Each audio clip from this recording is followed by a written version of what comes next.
mi conferencia en Zaragoza sostuve que el debate para América Latina ya no puede ser derechas e izquierdas, que realmente la batalla está entre populismo versus república, porque el populismo se encarga de desmantelar instituciones. Poco a poco, los líderes corruptos de nuestra región amalgaman poder, desmantelando instituciones, reescribiendo constituciones, cambiando códigos y leyes y sobre todo restringiendo libertades individuales y de comercio de sus pobladores. Vimos cómo el populismo no ha llegado ahí por pura casualidad. Realmente es porque nuestras democracias han sido poco republicanas. No hemos logrado establecer igualdad ante la ley ni justicia para todos, mucho menos el poder impedir que los empresarios busquen privilegios o los sindicalistas, amigos del poder, también busquen los suyos. Las graves fallas de nuestros gobiernos demoraron nuestro desarrollo y nos permitieron caer en las redes del populismo.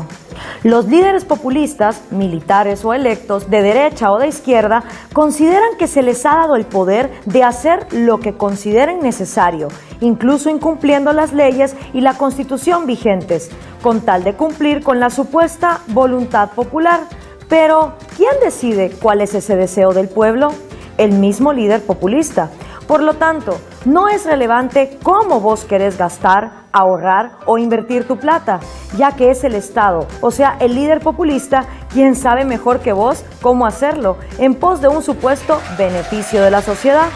Por supuesto, ese paraíso de bienestar prometido nunca llega y en general solo termina notándose en la mejora del nivel de vida de los que ejercen el gobierno y su círculo más cercano. De esta forma, las personas empiezan a ver sus derechos violentados y cada vez tienen menos posibilidades sobre cómo encauzar el rumbo de sus vidas para ser felices. Por ende, nos volvemos súbditos porque solo los funcionarios iluminados tienen las únicas decisiones y así nos transformamos en esclavos de un populismo paternalista.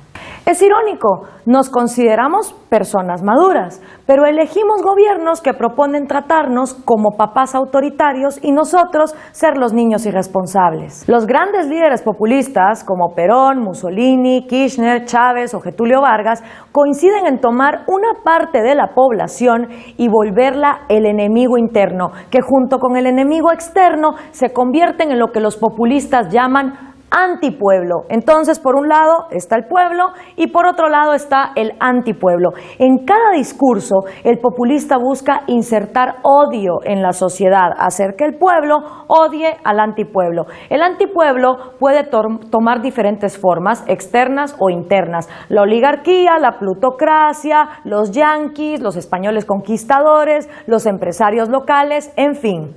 El pueblo, en cambio, es un cúmulo de todas las virtudes de una sociedad. El pueblo es honrado, es desinteresado y el pueblo nunca se equivoca, siempre escoge el mejor líder. Con esta dicotomía, el populista logra insertar odio en la sociedad y una vez así logra que la parte del pueblo se enamore de él, le perdone todos los robos, actos de corrupción, cambios de constitución, falta de justicia, porque supuestamente todo lo que el populista hace es en nombre del pueblo y cualquier cosa que vaya mal siempre será culpa del antipueblo. Todo esto se refuerza con actos de adoctrinamiento masivo en los programas de radio, de televisión, redes sociales y también en el sistema educativo. Todo líder populista busca amalgamar los tres poderes, el ejecutivo, el Congreso y el judicial, para tener todo el poder y gobernar en una sola mano. El programa populista se completa con la idea de satisfacer ciertas necesidades sociales y publicitarlas de tal manera que el líder es quien cura las injusticias en la sociedad. Así, incrementan el gasto público, multiplican el empleo estatal, suben las dádivas, los subsidios y las bolsas de comida. Y para poder financiar todas esas cosas que te regalan y que te dicen que son gratis, mentira, nada es gratis, todo viene pagado de algo, entonces los populistas tienen que hacer otra cosa, tienen que aumentar los impuestos, aumentar la deuda pública y aumentar la inflación que se come el ahorro de los pobres. El aumento de los gastos del Estado nunca les alcanza y los servicios, las prestaciones a los ciudadanos cada vez son más pobres. El programa populista incrementa el consumo, desincentiva la inversión, descapitaliza el país. Luego, el sector productivo continúa siendo expoliado hasta que el dinero se acaba. La economía entonces entra en estanflación y los gobiernos desesperados empiezan a tomar otras medidas, controles de precios, controles de tarifas, controles a las importaciones y exportaciones del país, hasta que llega un punto donde la economía colapsa, como está sucediendo en Venezuela y en Argentina. Por supuesto, la culpa nunca es del populista y cuando las cosas empiezan a ir mal, el populista empieza a culpar a los enemigos externos e internos que previamente se inventó. La culpa es del FMI, del Banco Mundial, de los yanquis o los cipayas oligárquicos que nunca quieren colaborar. Y mientras en el resto del mundo 2/3 de la población dejan de vivir en pobreza, en los países populistas, sin que haya guerra, la pobreza sigue aumentando. El populismo ama tanto a los pobres que los multiplica.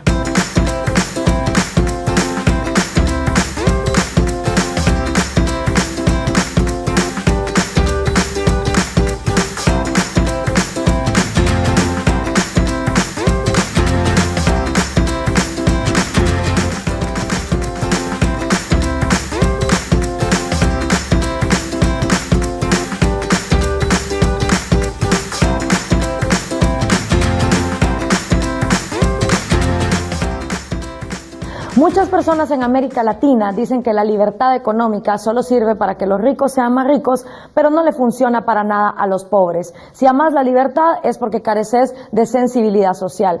Pero en la práctica resulta que la libertad económica es la forma más eficiente y más eficaz para sacar a la gente de la pobreza. Aún así, muchos piensan que la total libertad solo sirve para que seas libre de morirte de hambre. Hoy te quiero explicar qué es la libertad económica. Para comprender la libertad económica, vamos a ver el índice de libertades económicas que todos los años prepara la Fundación Heritage. Básicamente, agarran todos los países del mundo y empiezan a ver en qué países hay mayor libertad y en qué países hay menos libertad para poder poner negocios, para poder trabajar. Basta sacar un promedio del PBI per cápita de los 35 países más libres del planeta y dividirlo por el PBI per cápita de los 35 más reprimidos. Ahí vemos que los habitantes de los países más libres producen 11 veces más dólares por cabeza, $44,000 contra 3,800. Ajustamos también por la capacidad de compra y la brecha entre los libres y los reprimidos se reduce, pero todavía los libres siguen siendo 6.3 veces más ricos.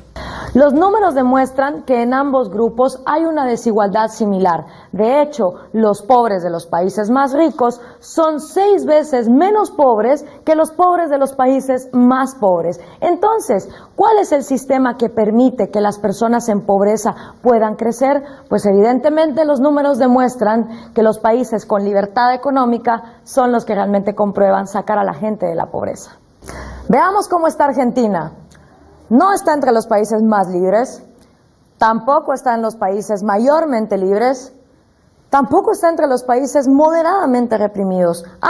Aquí está, en el puesto número 169, entre los 10 países más reprimidos económicamente del mundo, donde también pelea por el puesto con el Congo, Zimbabue, Irán y Corea del Norte. Y curiosamente, también 2 países latinoamericanos, Cuba y Venezuela.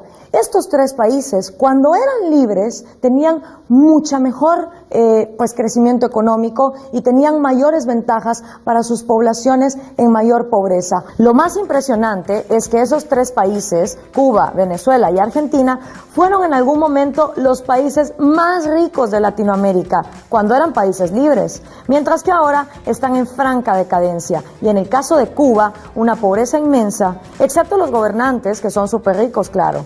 Venezuela tiene la inflación más alta del mundo, escasez de todo tipo, y el gobierno se mantiene por una brutal represión a los opositores.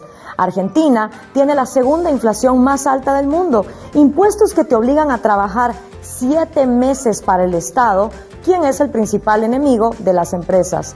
No extraña que esté en recesión cuando el resto de los latinoamericanos crecemos. Toda su economía está atrapada, no puedes comprar dólares y es muy difícil obtener productos importados. Cuba, ya sabemos, hasta la comida está racionada. Por otro lado, Guatemala está más o menos al medio. Aquí lo encontramos debajo de Paraguay, que también está creciendo muchísimo, cerca de países como Eslovenia, República Dominicana y Marruecos. Sin dudas es verdad que aunque exista libertad económica, eso no garantiza que no haya desafíos en cuanto a la igualdad de oportunidades. Siempre en toda la historia de la humanidad ha habido gente que no accede a la educación, gente que no tiene para comer y gente que todavía es pobre. Pero la cuestión es, ¿cuál es el sistema que permite que esas personas en necesidad y pobreza puedan salir más rápido y de manera más eficiente a una situación de progreso, donde ellas mismas puedan trabajar para acceder a esas oportunidades? Según los datos del profesor Steve Horwitz, en Estados Unidos, 9 de cada 10 personas que en 1979 eran consideradas pobres, para 1988 ya no lo eran. Asimismo, otro dato demuestra que el 96% de las familias que vivían en pobreza en 1975, para 1991, o sea, en tan solo 15 años, habían dejado de serlo. Chile es un gran ejemplo de cómo poder salir de la pobreza cuando implementas libertades económicas en una forma muy rápida. En tan solo 30 años, Chile logró posicionarse en el puesto número 7 de este ranking mundial, sobrepasando a muchísimos países en América Latina. Hoy por hoy, Chile ya sobrepasó a la Argentina en aspectos como violencia, asesinatos, pobreza y mortalidad infantil y natalidad infantil. El gran desafío que tenemos los amantes de la libertad en América Latina es hacerle comprender a nuestros compatriotas que la libertad no es su enemiga, sino su mejor aliada si es que queremos que este continente salga adelante y tenga un progreso sostenible. La libertad es una sola, no se divide en pedacitos. Y cuando un gobierno restringe tus libertades económicas, está restringiendo otras libertades también, libertades que puedes tener para tener oportunidades de negocios en otras partes del mundo, con otros latinoamericanos y poder decidir tú en qué quieres trabajar. Así que apoya la libertad, porque la libertad económica también significa poder tener la libertad de decidir qué haces tú con el fruto de tu trabajo.